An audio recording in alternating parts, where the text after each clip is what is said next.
Hello students, good morning to all of you. This is Surendra Singh Gautam and I am your chemistry lecturer. तो बच्चों, अभी तक हमने जो पढ़ा वो पढ़ा हमने एलिमिनेशन रिएक्शन के बारे में। ठीक है, general methods of preparation of alkenes.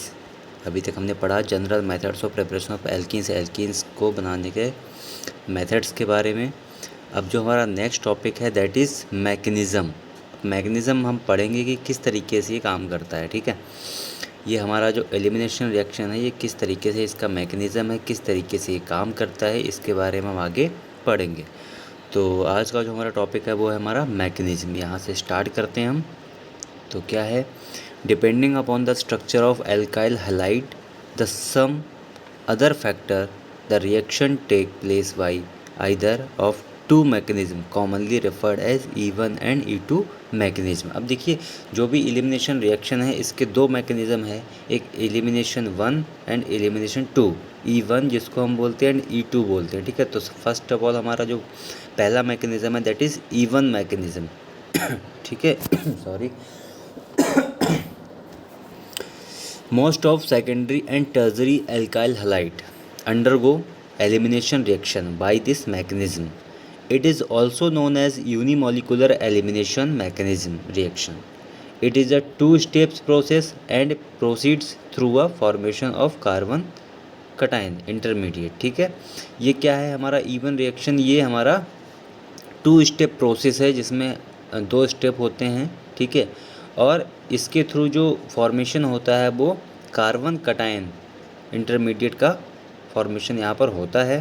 The step 1 involve the ionization of alkyl halide. जो स्टेप 1 है उसमें आयोनाइजेशन इन्वॉल्व है एल्काइल हैलाइड का, उसमें आयोनाइजेशन होता है।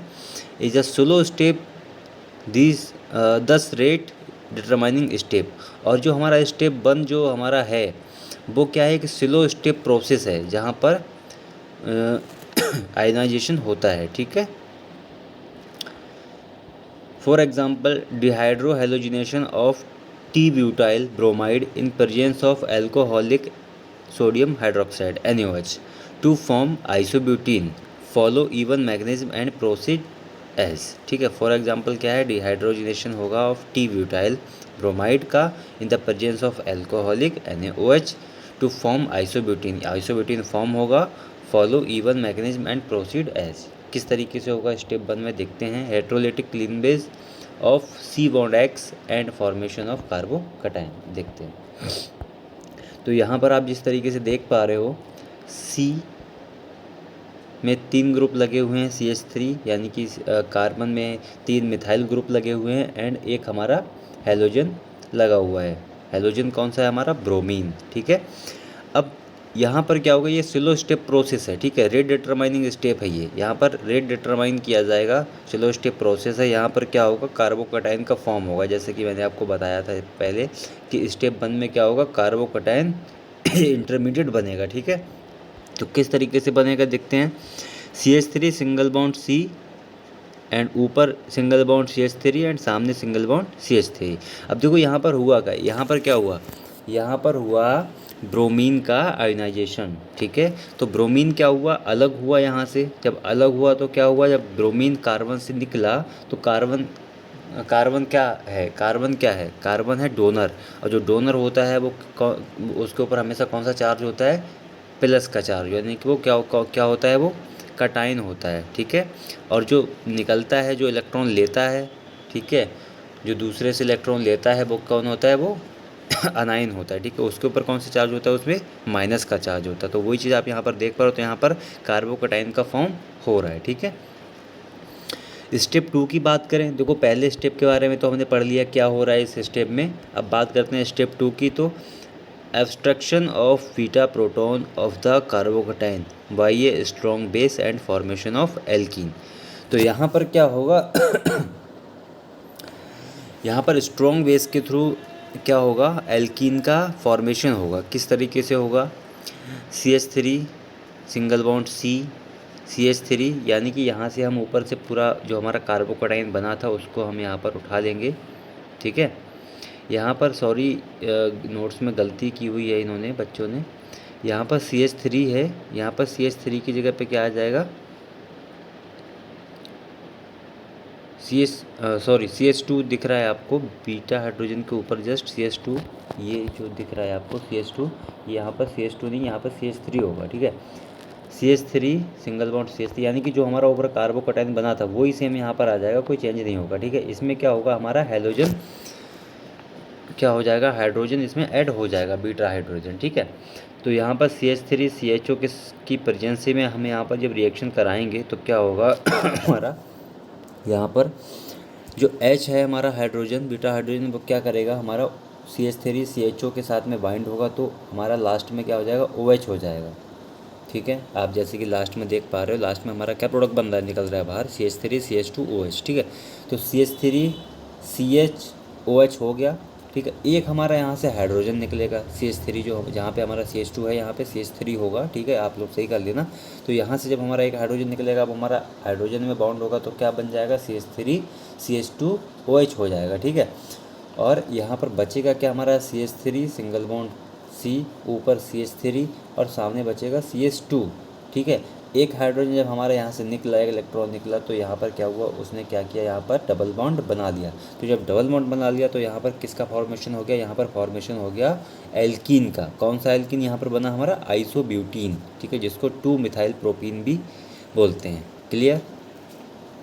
अब बात करते हैं काइनेटिक्स की, ठीक है। Kinetics of E one reaction. E one reaction का काइनेटिक क्या है, the rate of reaction in even mechanism depends on the molar concentration of alkyl halide Rx.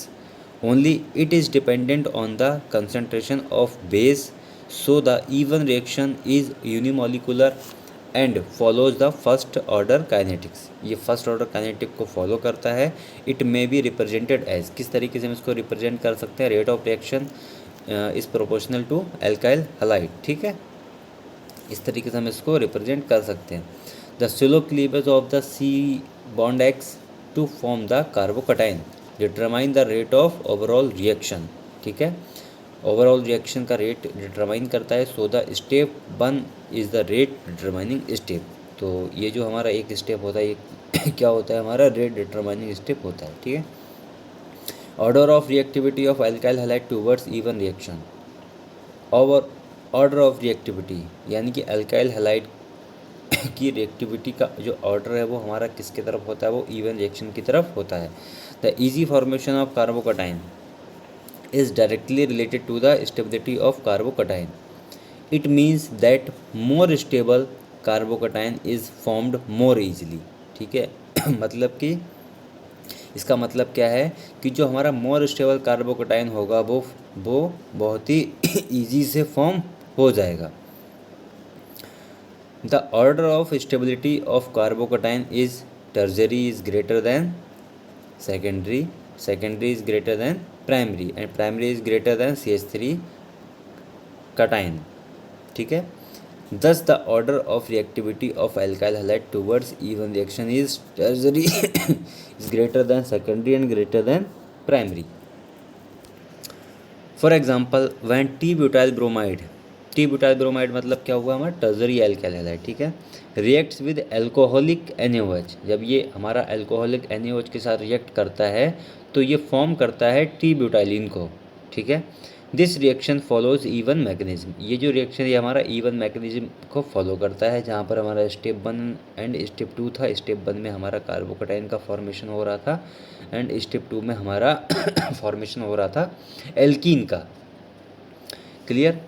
तो t butylene bromide form t butyl carbocation, tertiary carbocation in step 1 which is comparatively more stable and favor even mechanism। Clear है, okay. अब बात करते हैं हमारा rearrangement of कार्बोकटाइन। अब कार्बोकटाइन का rearrangement कैसे होता है, ठीक है, इसके बारे में हम पढ़ेंगे।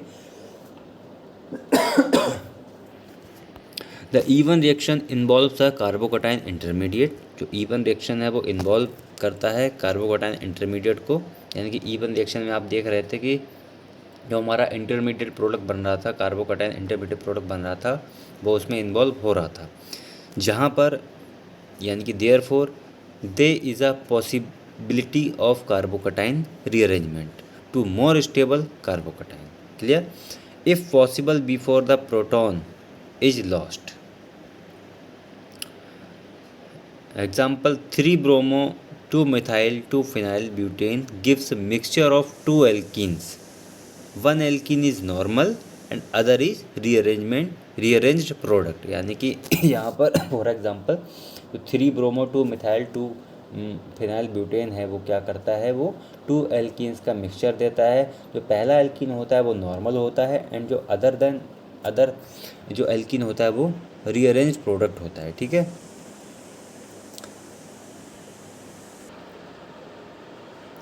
तो ये जो हमारा स्ट्रक्चर है आपको दिख रहा है, ये हमारा जो फॉर्म होगा, हमारा जो 3-ब्रोमो 2-मिथाइल 2-फिनाइल ब्यूटेन है, ये किस में फॉर्म होगा, ये दो चीज़ों में फॉर्म होगा. पहला एक नॉर्मल एल्किन फॉर्म करेगा ये, and second one is rearranged product हमारा ये बनाएगा. ठीक है. कैसे बनाएगा देखते हैं. C6H5 सिंगल बॉन्ड C, ऊपर CH3, नीचे CH3 लगा हुआ है एंड CH में क्या हुआ, ब्रोमीन हमारा जुड़ा हुआ है जो कि हमारा क्या है, हमारा हेलोजन है, एंड CH3. ये फॉर्म होगा C6H5C या एंड यहाँ पर क्या होगा, ब्रोमीन निकलेगा और यहाँ पर C के ऊपर प्लस चार्ज लगेगा. ठीक है. प्लस चार्ज क्यों लगेगा, क्योंकि इसने क्या किया, CH ने दिया है इलेक्ट्रॉन. ठीक है ना. तो ये क्या हो जाएगा, हमारा कटायन हो जाएगा. ठीक है. तो यहाँ पर क्या होगा, कार्बोकटायन निकला, जो हमारा क्या था, ब्रोमीन कार्बोकटायन यहाँ से निकला और ये क्या करेगा, ये रीअरेंज्ड करेगा फॉर्म इसको. ठीक है. यानी कि रीअरेंज इसको करेगा, यानी कि आप यहाँ पर क्या करेंगे, यहाँ पर आप देख पा रहे हो जो स्ट्रक्चर है, स्ट्रक्चर में क्या है, रीअरेंज किया गया, यानी कि जो अरेंज है पहले से उसको दोबारा से अरेंज किया गया. जब दोबारा से अरेंज किया गया तो यहाँ पर क्या हो जाएगा, C6H5 single bond C and double bond यहाँ पे लगेगा, बिकॉज यहाँ पे क्या था, ग्रुप CH3 C से हट करके CH के ऊपर गया. तो यहाँ पर क्या होगा, जो प्लस था हमारा उसने क्या किया, यहाँ पर हमारा जो पॉजिटिव चार्ज था उसने यहाँ पर क्या किया, डबल बॉन्ड फॉर्म कर दिया. ठीक है. जब डबल बॉन्ड फॉर्म कर दिया, बाकी का देखो स्ट्रक्चर वो ये बस यहाँ पर रीअरेंज किया गया है. ठीक है. यहाँ पर जो हमारा कटायन हाँ आपको दिख रहा है, जो पॉजिटिव चार्ज दिख रहा है, वहाँ पर क्या किया इसने, मिथाइल ग्रुप अटैच हो गया. ठीक है. जब वहाँ पर मिथाइल ग्रुप अटैच हुआ तो यहाँ पर क्या हुआ, जो हमारा पॉजिटिव चार्ज था उसने क्या किया, यहाँ पर डबल बॉन्ड फॉर्म कर दिया. ठीक है. तो ये हमारा रीअरेंज्ड एल्कीन बन गया. ठीक है. रीअरेंज्ड. ठीक है. दूसरा हमारा क्या बना था, दूसरा बना था हमारा नॉर्मल प्रोडक्ट, यानी कि नॉर्मल एल्कीन. तो नॉर्मल एल्कीन कैसे बना हमारा, C6H5 सिंगल बॉन्ड C, ऊपर नीचे मिथाइल ग्रुप लगा हुआ है एंड CH. और जब यहाँ से CH वाला जो फॉर्म था, यहाँ से जब हमारा CH के आगे जो हमारा सिंगल बॉन्ड CH3 था, आप देख पा रहे हो स्टार्टिंग वाले स्ट्रक्चर में, तो यहाँ से जब हमारा एक हाइड्रोजन निकला, तो जब हाइड्रोजन निकला तो उसने क्या किया, यहाँ पर डबल बॉन्ड फॉर्म कर दिया. तो यहाँ पर जब डबल बॉन्ड फॉर्म हुआ तो ये क्या हो गया, हमारा एल्कीन बन गया. तो ये क्या हो गया, हमारा नॉर्मल प्रोडक्ट हो गया. ठीक है. तो दो प्रोडक्ट यहाँ पर बने, पहला हमारा रीअरेंज्ड माइनर प्रोडक्ट एंड दूसरा हमारा नॉर्मल प्रोडक्ट माइनर प्रोडक्ट बना है. ठीक है.